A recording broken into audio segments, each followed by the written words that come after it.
जी सरकार। तो पिछले वीडियो में अपनी बात हुई थी कि भैया arrest how to be made. तो हमने कहा कि अगर कोई भी व्यक्ति को आपको अरेस्ट करना है तो क्या पुलिस ऑफिसर आपको एक्चुअली टच कर सकता है, कन्फाइन कर सकता है? जवाब है हाँ, कर सकता है। बट ऑब्वियसली आपको जबरदस्ती फोर्स यूज करने की जरूरत नहीं है जब तक सामने वाला व्यक्ति रेजिस्टेंस नहीं दिखाता।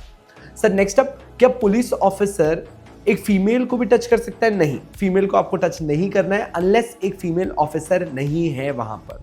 अब सर, जिस व्यक्ति को आप अरेस्ट कर रहे हैं क्या आप उसे हैंडकफ लगा सकते हैं? देखो, मर्जी वाला हैंडकफ अलग, ये हथकड़ी। अगर आपको अरेस्ट कर रहे हैं तो क्या आपको हैंडकफ लगाया जा सकता है? डिपेंड करता है of the nature of the offence, the gravity of the offence. Rape हो गया, एसिड अटैक वाले केसेस हो गए, सेक्सुअल ऑफेंसेस कोई और हो गए, या फिर हैबिचुअल ऑफेंडर है जिसकी हिस्ट्री है, जो पहले भी हाथ छुड़ा के भागा हुआ है, तो ऐसे व्यक्तियों को हैंडकफ लगा लिया जाता है, वो ज़्यादा अच्छा रहता है। नेक्स्ट अप, सर इसके आगे और कुछ रह गया क्या? ठीक है सर, अगर वुमेन को अरेस्ट करना ही है तो पहली बात वुमेन होनी चाहिए, एक्सेप्शनल सर्कमस्टांसेस होंगे तभी आप उसको सनसेट के बाद अरेस्ट कर सकते हो, वरना women is not to be arrested after sunset before sunrise. शक्ति और ताकत इसे कहते हैं।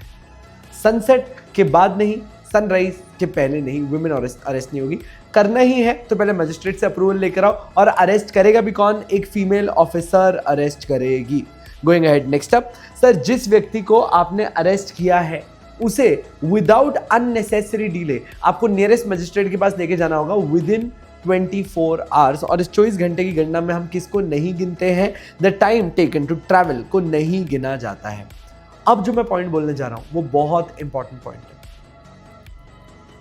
आप जब मजिस्ट्रेट के पास ले जाते हैं उसका रीजन क्या होता है कि मजिस्ट्रेट आपको अलाउ करे कि इसे फर्दर डिटेन करके रखा जा सकता है, क्योंकि 24 घंटे से ज्यादा आप उसे डिटेन नहीं कर सकते।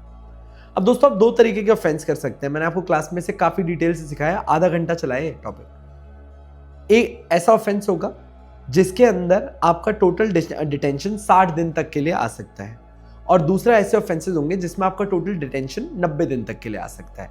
यानी कि 60 डेज तक आपको अरेस्ट करके रखा जा सकता है, 90 डेज तक आपको अरेस्ट करके रखा जा सकता है। आपने कहा भैया 60-90 क्यों बोल रहे हो? इतने दिन में पुलिस वालों को अपना चालान पेश कर देना चाहिए, 60 या 90, वरना आपको रिलीज कर दिया जाएगा।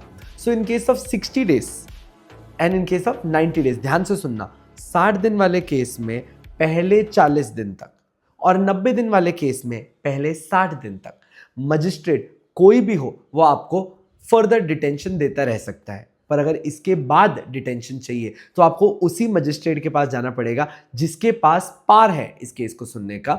वो मजिस्ट्रेट जिसके पास पार नहीं है वो अब फर्दर डिटेंशन नहीं दे पाएगा। I hope this clarifies. Swipe up to see the next concept.